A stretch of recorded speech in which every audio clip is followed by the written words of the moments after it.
I find interesting about Ernest Callaway is that he's very persistent in that he doesn't give up in the face of the change. Particularly, how does he deal with the class? Can you talk about how he dealt with the class stratification that was Right. ever present in the civil rights organizations like the NAACP, and how even their class politics oftentimes undermined his effort to make the movement more economically democratic in terms of its participation?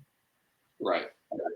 Yeah. And I'll maybe start by going back a little bit back to the 40s. Another thing that Callaway saw as important with the development of the CIO, and for listeners, I probably say this every time, but if you don't know, the CIO was a new labor federation that emerged in the mid 1930s, and what made them different is they organized mass industrial workers, and they organized all workers regardless of race. So, the CIO organized in probably less than a decade, almost 500,000 Black workers. So there's a lot of workers, a lot of Black workers in a very short amount of time. And so what Callaway saw the opportunity here was he was thinking, and he had some early experiences with the NAACP and Urban League that weren't great. Where kind of saw that these were organizations led by middle class people. Their idea was like a very narrow strategy of lobbying and of mobilization of middle class people. So he saw with the development of the CIO all these Black trade unionists, and he thought these should be the leaders of the civil rights movement. This is what the civil rights movement should look like, and it needs more people like this. And so he, in St. Louis, he confronted an NAACP that at first was more so of a middle class organization, as most of NAACP chapters were. But he kind of saw it like, similar to a union, like an NAACP, the chapter that has votes and you can vote for leadership. So he ran for that chapter president and won, and kind of went in there with a deliberate strategy of, I'm going to recruit, Black trade unionists, first from the Teamsters, but from other unions in the city. I'm going to deliberately recruit working class people to this NAACP, and we're going to change the strategy. And part of that, was not just the issues they focus on, but the strategy of, we're going to be more militant. We're going to do various kinds of mass mobilization, whether that's protests or sit-ins, but or just campaigns that are going to seek to galvanize the public instead of kind of a backroom negotiation kind of deal. And he really, he turned to St. Louis. I think the St. Louis had the second largest trade union division of NAACPs across the country.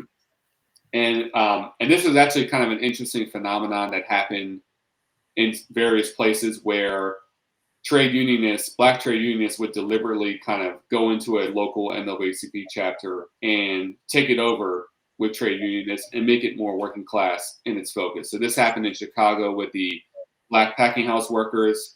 It happened in Detroit with auto workers. It happened in some other Midwest areas with packing house workers where, they were able to really change how the organization functioned by, an influx of working class members.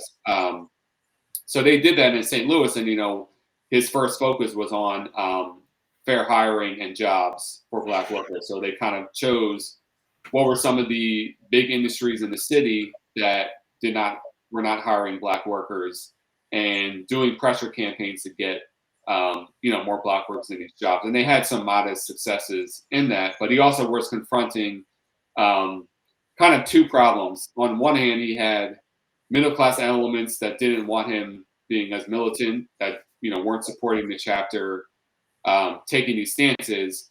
Then on the other hand, he had a younger generation of people that were almost too militant, who he thought kind of wanted to just do direct action for its own sake. So that kind of became a problem in the late 60s. So he was kind of fighting that on both sides of it.